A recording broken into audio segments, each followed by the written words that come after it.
shut up. So I have a very strained relationship with basically everyone, but mostly my family. Mostly my sister, who is 7 now. And no, it's not the fact that we're over a decade apart in age, it's that my parents keep forcing us to bond in different ways. The first way is they put us both in the back seat on long car trips, so I have to sit through all the bullshit, stupid questions little kids ask. Daddy, are we there yet? Daddy? I have to pee. That's not a question, Andy! And I get mad about that, but sometimes I wonder, like, would it be weirder if my sister was asking, like, the deeper questions in life? Like, we were just in a long car trip to Iowa, and she's like, Daddy, is God real? Dad, why does Philip keep telling me he's not? Other thing my parents do to make us bond is they make us go grocery shopping together, just us. Which is a very unproductive way to get groceries because it amounts to me putting her in the cart and then the food slowly becomes boxes of Fruit Loops.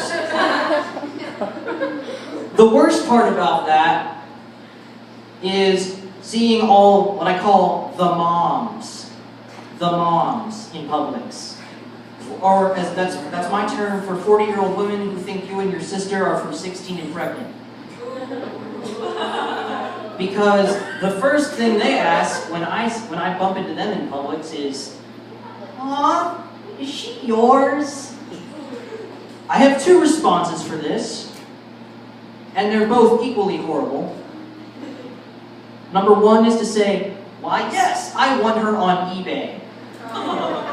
It was a very stiff competition. There were a lot of child kidnappers. Second response I have is to stop, stare,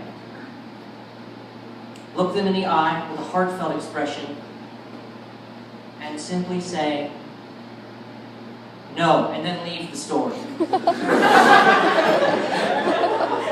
So now there are a lot of 40-year-old women in Georgia that think I've been kidnapping the same child for 6 years.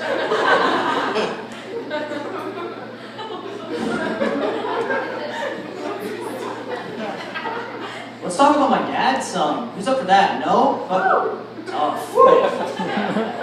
So my dad also has weird bonding ideas. He wanted to like drive in the car and talk with me on Saturday mornings. And I was stoked for that until I realized that meant we would listen to NPR in silence for 3 hours every weekend. And then I would learn he would be more emotionally distraught when one of the car talk guys died, when our dog died this summer. That's not a joke. He was much more sad about that. This is him with the dog.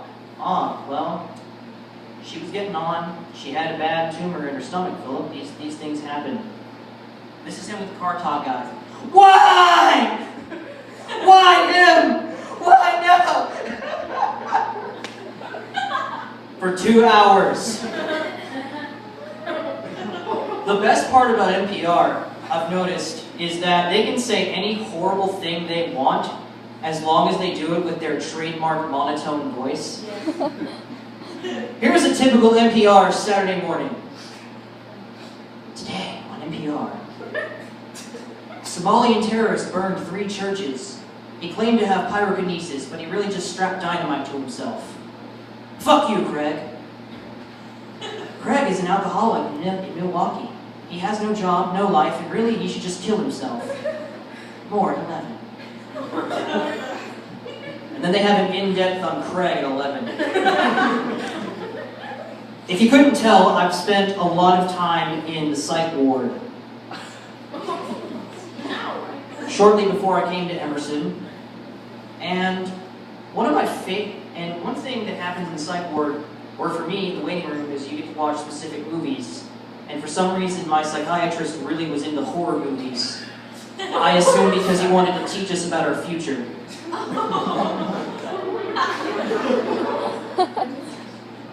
Someone gets it. And I would watch these, and they would be mostly asylum movies, and I would think, why does every asylum have one room that's just all weird, satanic cult writing? Why is it never fun?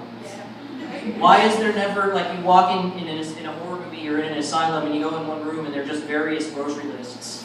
And there's just one dude in the corner just having a seizure and he's like, eggs, vegetables, Fruit Loops, Fruit Loops.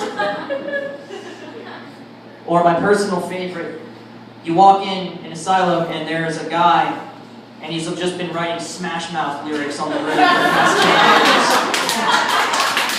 And that guy is the ghost in the movie, so when the girl hears whispering through the halls, which is the trademark of every asylum horror movie, she's like, there's a voice in my head, Daryl.